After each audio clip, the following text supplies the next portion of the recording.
그러니까 지식만 갖고 있어가지고는 이제 인공지능한테 게임이 안 되거든요. 그럼 어떻게 되느냐? 이제 지혜를 가져야 됩니다. 지혜. 인공지능은 죽었다 깨어나도 이런 지혜를 가질 수 없습니다. 제가 보기에는. 지식과 기술의 융합, 지식 전파사. 안녕하세요. 지식전파사 오원입니다. 안녕하세요. 로직킴입니다. AI 시대를 맞이하여 우리가 이를 어떻게 대비해야 할지 함께 고민하는 지식전파사, 오늘로 벌써 5번째입니다. 이런 고민을 함께 나누고 싶으시다면 어떻게 해야 되죠? 구독과 좋아요. 네, 맞습니다. 구독 부탁드립니다. 오늘은 또 어떤 분 모시게 된 거죠? 올해 초에 굉장히 재밌는 제목의 책이 출판이 됐어요. 모두 인공지능 백신을 맞았는데 아무도 똑똑해지지 않았다. 이 책을 보자마자 우리 AI 시대에 질문을 던졌을 때 뭔가 답을 얻을 수 있을 것 같아서 이 책의 그 저자분이 어떤 분인지 되게 궁금했거든요. 지식 생태계 학자이신 유영만 교수님을 모셨습니다. 네, 반갑습니다. 네, 반갑습니다. 네, 교수님, 아직까지는 적지만 소중한 우리 구독자분들을 위해서 자기소개, 그리고 요즘 교수님께서 관심 있게 집중하고 있는 게 무엇인지 궁금합니다. 네, 방금 전에 우리 이제 아나운서께서 소개해 주신 모두 인공지능 백신 맞았는데 아무도 똑똑해지지 않았다가 제가 쓴 이제 102번째 책인데요. 제가 이제 제목을 정할 때마다 늘 가장 고민이 이 책 전체를 한 줄로 표현해야 되잖아요. 그래서 고민하다가 제가 좋아하는 이성복 시인이 있는데 그 시인이 그날이라는 시에서 이런 말을 했어요. 모두 병 들었는데 아무도 아프지 않았다. 그 시 문장이 갑자기 떠올라가지고 모두 병 들었는데를 제가 이제 인공지능 백신이라는 단어를 만들었어요. 그래서 코로나 백신 맞아도 코로나 걸리는 것처럼 사람들이 인공지능 기술이 점점 스마트해지고 인공지능을 쓰면 쓸수록 사람도 똑똑해져야 되는데 백신 맞아가지고 똑똑해졌는 줄 알았더니 사람들이 점점 인공지능은 스마트해지는데 사람은 스튜핏, 멍청해지고 있다라는 생각이 좀 들었거든요. 그래서 저는 이제 최근에 아무튼 저 인공지능 우리 사회에 경제, 뭐 문화, 정치 모든 분야에 인공지능이 이제 학교 교육을 비롯해가지고 많이 침투하고 있잖아요. 이런 시대에 인간 지능이 인공지능을 이기고 또 다르게 바꿔서 얘기하면 인공지능은 잘 못하지만 인간은 잘하는 게 뭘까? 인간이 갖고 있는 고유한 능력으로 인공지능을 비서로 데리고 살려면 어떻게 해야 될까? 뭐 이런 걸 제가 요즘에 많이 관심을 갖고 있는 지식 생태학자인데 아무튼 겨울에는 또 지식 동태학자로 바뀝니다. 네.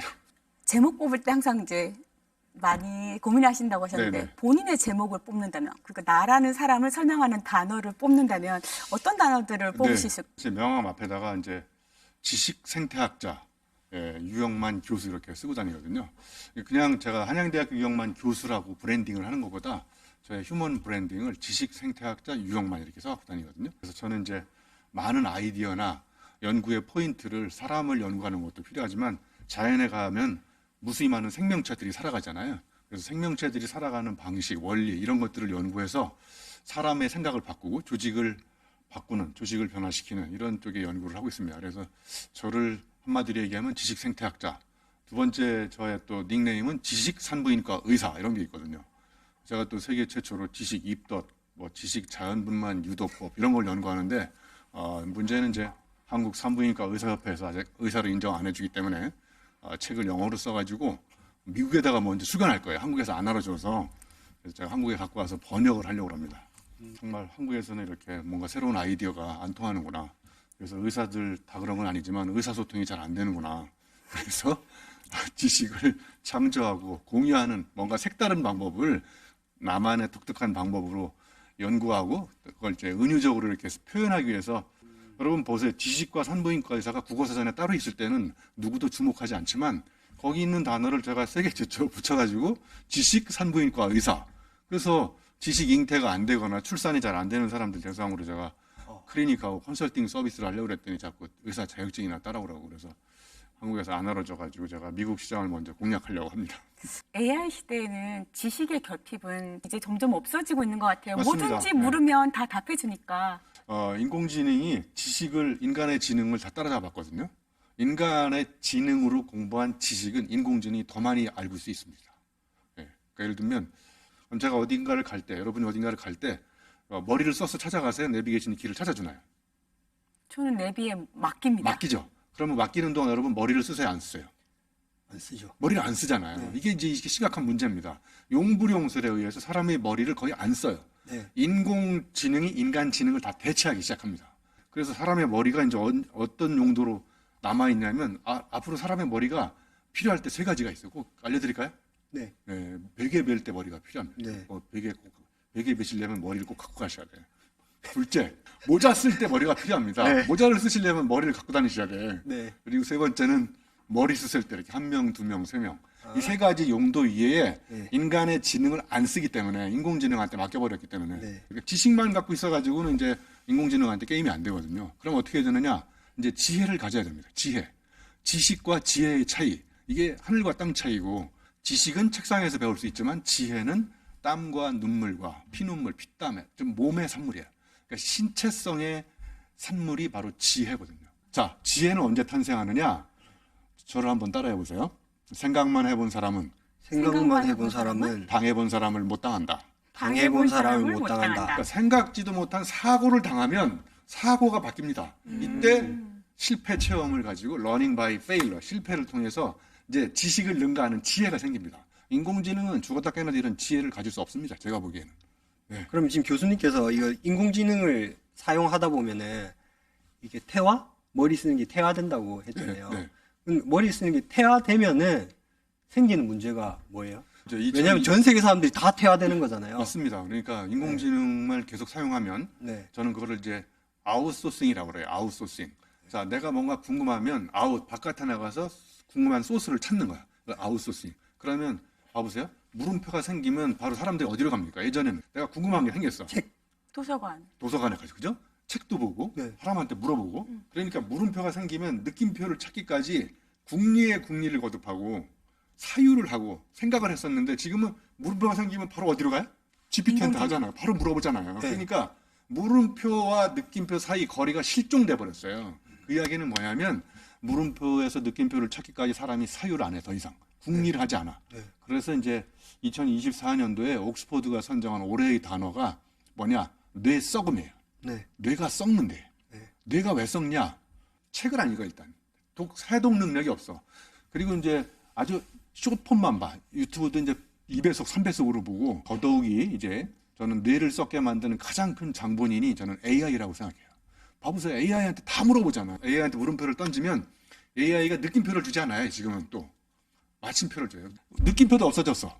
마침표만 찍히는 거야. 그러니까 인생의 종지부가 계속 찍히다 보면 이제 사람은 사유하지 않고 뇌는 썩어가고 저는 이게 인류 문명의 심각한 위기라고 생각해요.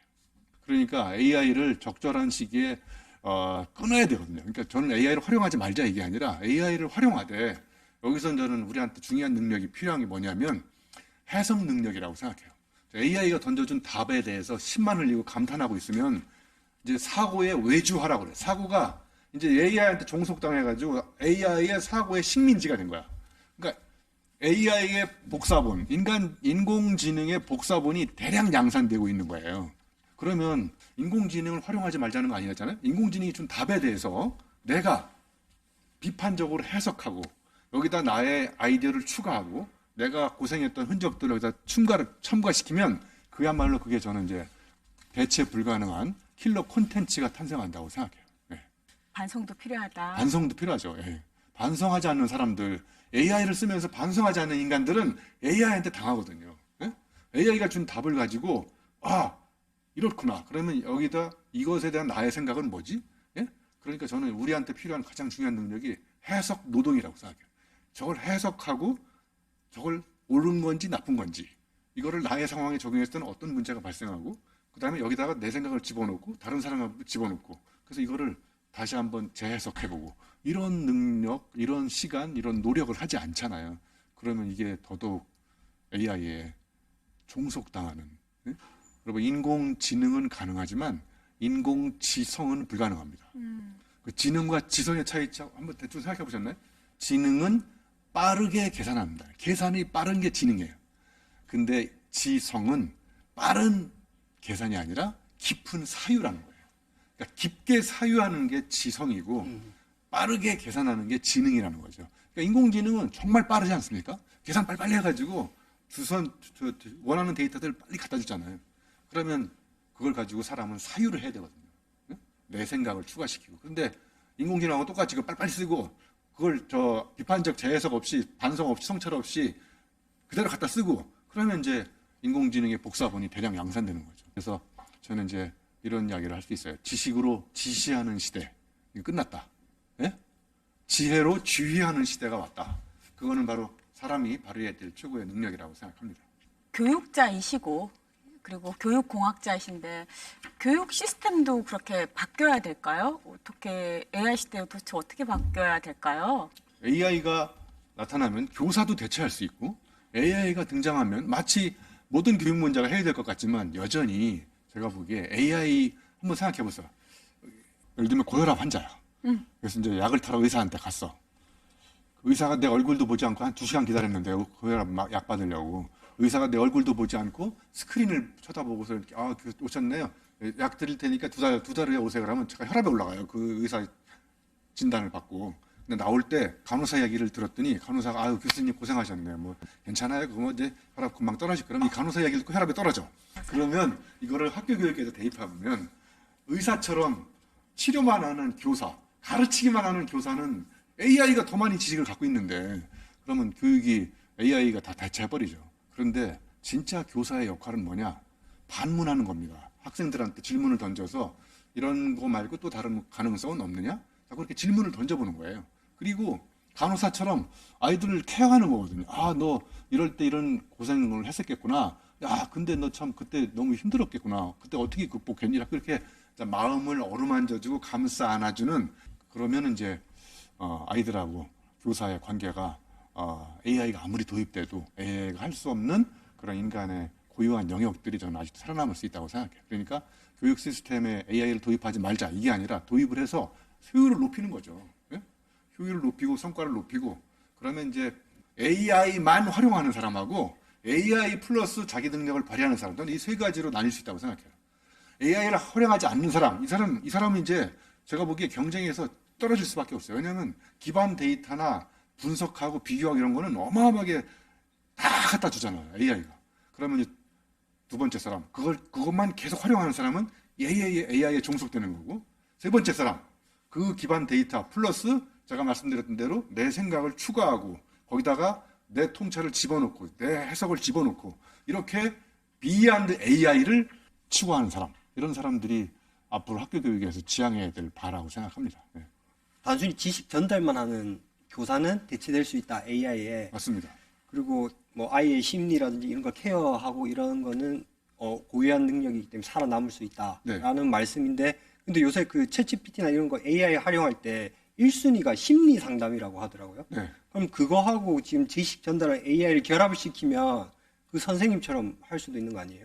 저는 저의 선입견일지도 모르지만 만약에 따뜻하고 정말 그 사람의 마음을 그 눈빛, 표정 다 읽고 거기다가 이렇게 그 비언어까지 다 써가면서 그 사람의 마음을 어루만져 주는 사람 상담사하고 AI한테 물었을 때 방대한 데이터베이스 조사해가지고 다른 사람 사례를 쫙 조사해가지고 그 답을 던지면서 막 AI도 막 그 감정 섞어서 막 얘기해주잖아요. 칭찬도 너무 많이 해주고 그죠? 그래서 저는 이제 AI 상담사를 활용하되 그 AI 상담사가 또 치유할 수 없는 그 인간의 어떤 저기가 있을 것 같아요. 이제 예를 들면 10길 물속은 알 수 있는데 한 길 사람 속은 알 수 없다잖아요. 예?